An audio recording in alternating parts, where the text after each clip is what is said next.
Hola, ¿qué tal? En esta segunda parte del esqueleto axial vamos a enfocarnos en los huesos de la cara y cerrar el tema en general de huesos de la cabeza.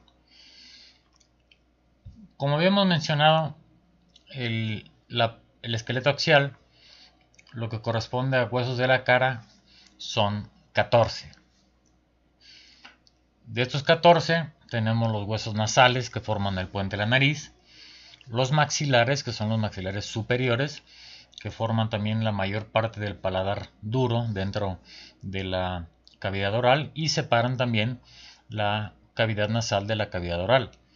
Los cigomáticos o malares son los que encontramos en las prominencias de las mejillas, que conocemos comúnmente como pómulos. Los lagrimales forman una parte de la pared medial de cada una de las órbitas. Los palatinos forman la parte posterior del paladar duro. Los cornetes nasales inferiores, que son los huesos independientes, que están en la parte de la pared inferior y lateral de la cavidad nasal. El vómer, que es un hueso único, que forma la parte inferior del tabique nasal. Y finalmente la mandíbula o maxilar inferior, que para empezar es el hueso facial más largo, es el más fuerte y además es el único hueso móvil que existe en todo el cráneo. Los huesos nasales los voy a señalar.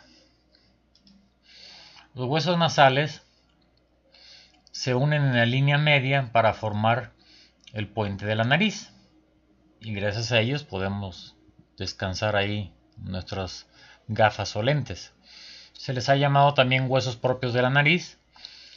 Y el resto del tejido que realmente forma la nariz, como la vemos macroscópicamente, en realidad es puro cartílago.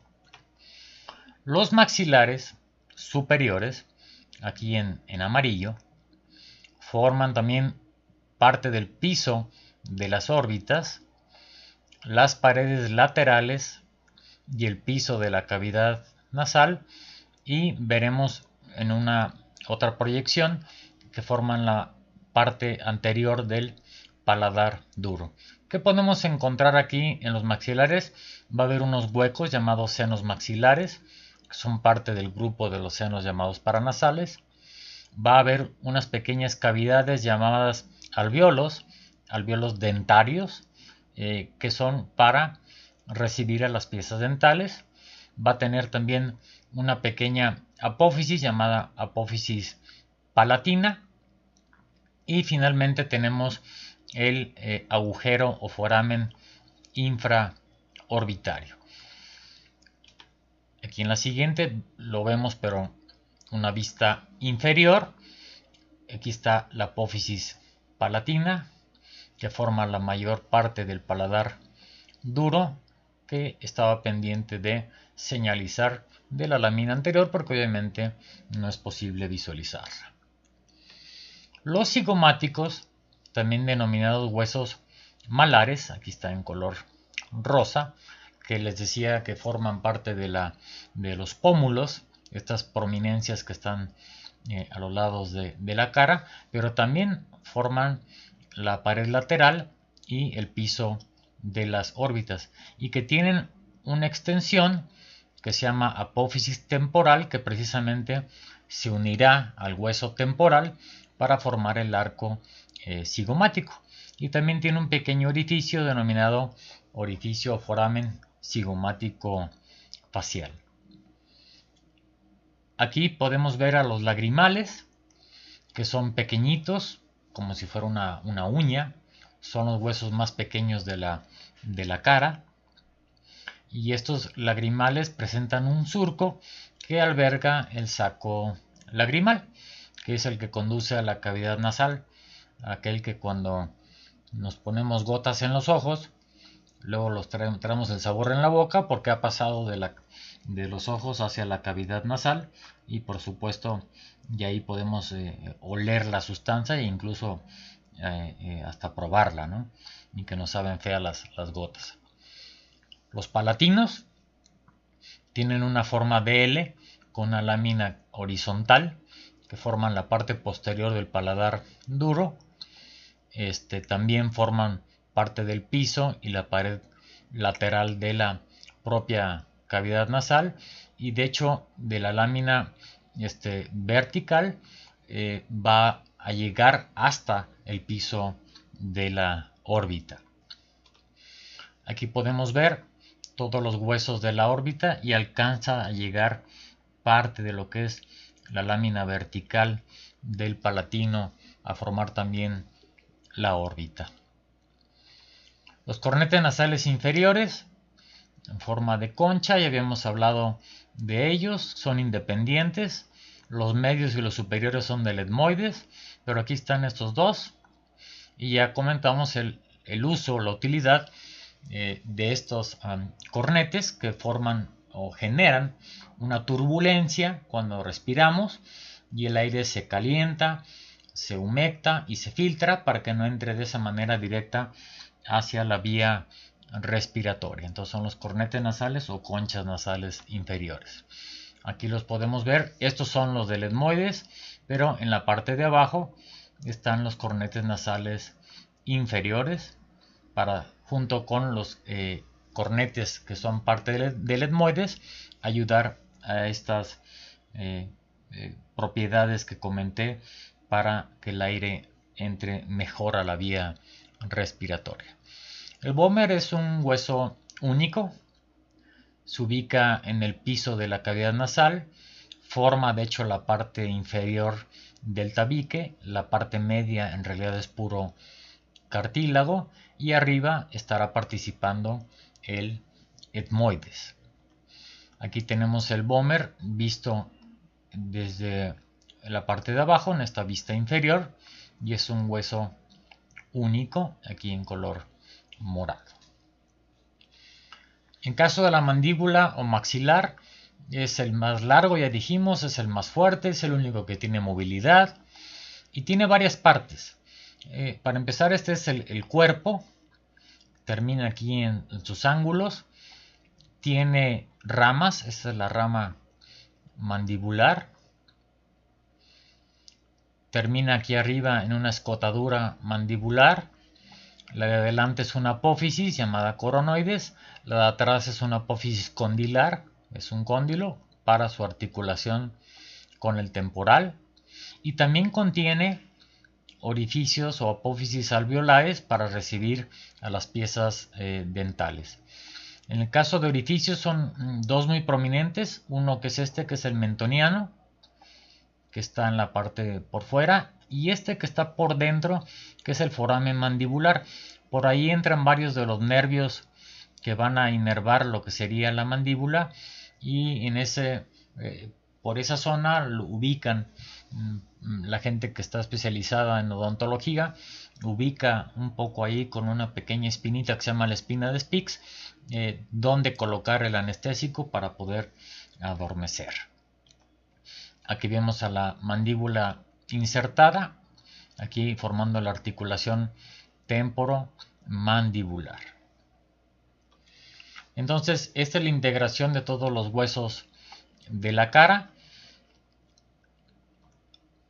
Vista inferior, ya hemos visto cómo se forma el paladar duro, dónde está el vómer, los alvéolos o las piezas dentarias, y cómo se van a integrar con los huesos además del cráneo. Entonces, una de las cosas que comenté fue precisamente el tabique nasal. Divide a la cavidad nasal en el lado derecho y lado izquierdo. Entonces, cuando alguien se fractura o tiene una fractura nasal, por lo general es el daño que se produce al tabique más que a los huesos propios de la nariz. Entonces, cuando se desvía el tabique, ¿no? Otra gran integración de los huesos de la cara es formar las órbitas, que son las cavidades para los ojos. Y además, otra de las cosas importantes, ya hemos mencionado varios de estos forámenes o orificios, porque por ahí pasan vasos, nervios o ligamentos. El tabique nasal, pues, dividiendo la cavidad en dos partes, tiene tres componentes que ya mencioné. En la parte de abajo está el vómer, Luego viene la parte intermedia, que es básicamente puro cartílago. Y finalmente en la parte superior estará el etmoides. Entonces entre el vómer, cartílago y aquí en la parte superior el etmoides, entre los tres forman el tabique nasal.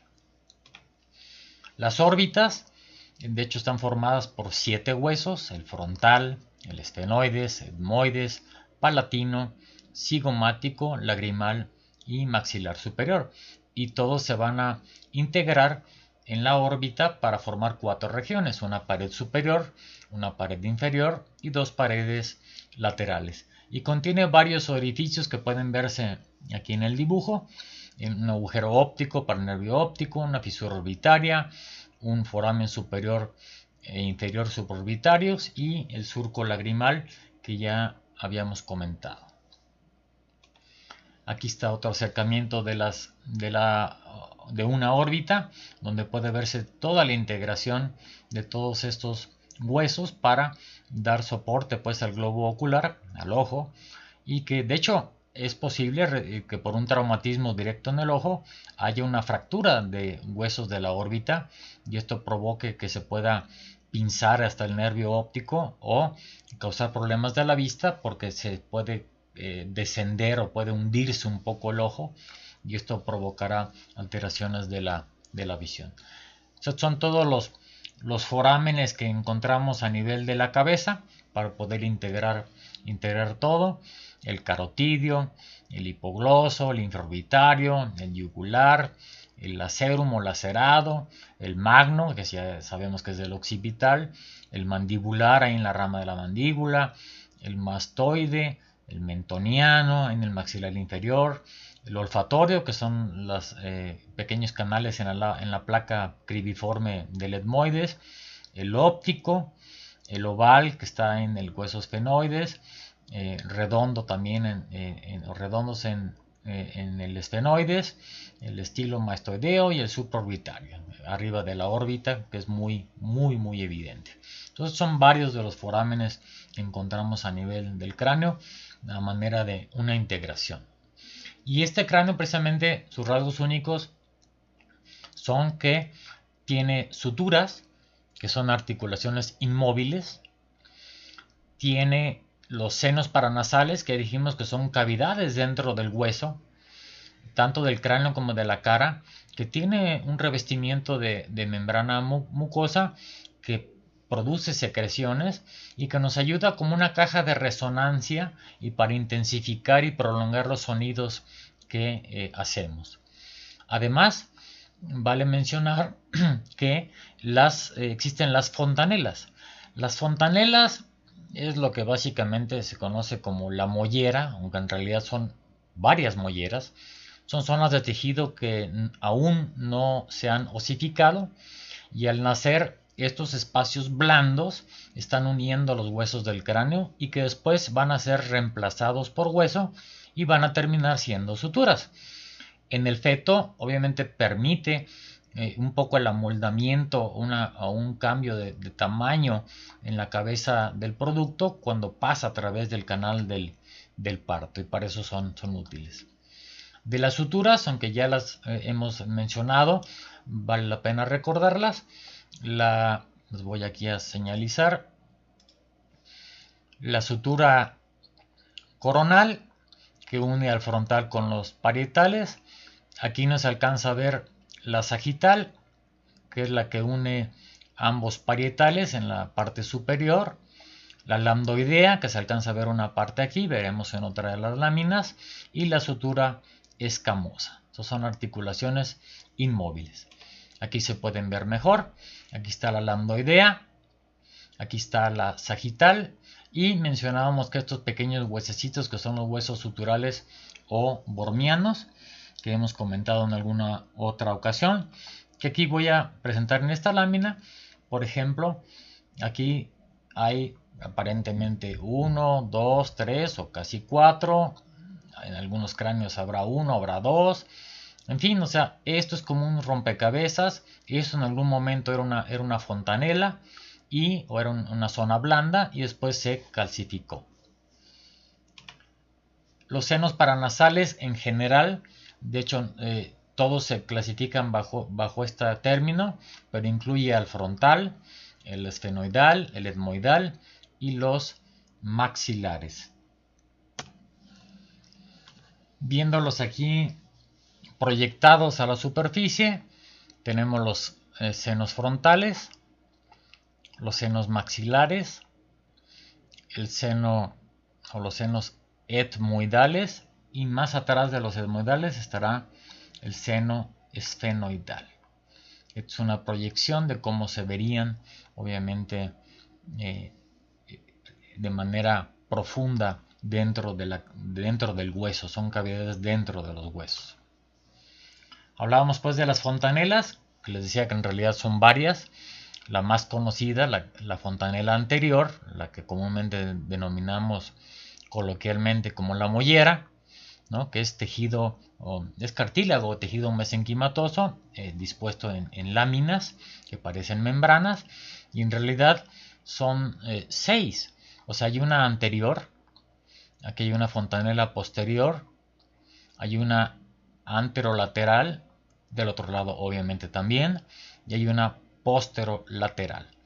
La anterolateral también se llama esfenoidal y la posterolateral se llama mastoidea. Aquí podemos observar las diferentes fontanelas, una vista superior, la fontanela anterior y la fontanela posterior. No podemos ver las laterales. Y aquí en este muñequillo podemos ver la fontanela anterior, que es la más utilizada. Bueno, aparte de ser más visible al nacer, durante el trabajo de parto se vigila o se hace un tacto vaginal y se ve la orientación de esta fontanela, que nos ayuda a ver precisamente la orientación de la cabeza del producto, a ver si ya ha hecho la rotación adecuada para pasar por el canal del parto. Entonces tiene mucha utilidad en el campo de la ginecología para ver el proceso del trabajo de parto y el descenso del producto a través del canal. Muchísimas gracias por su atención.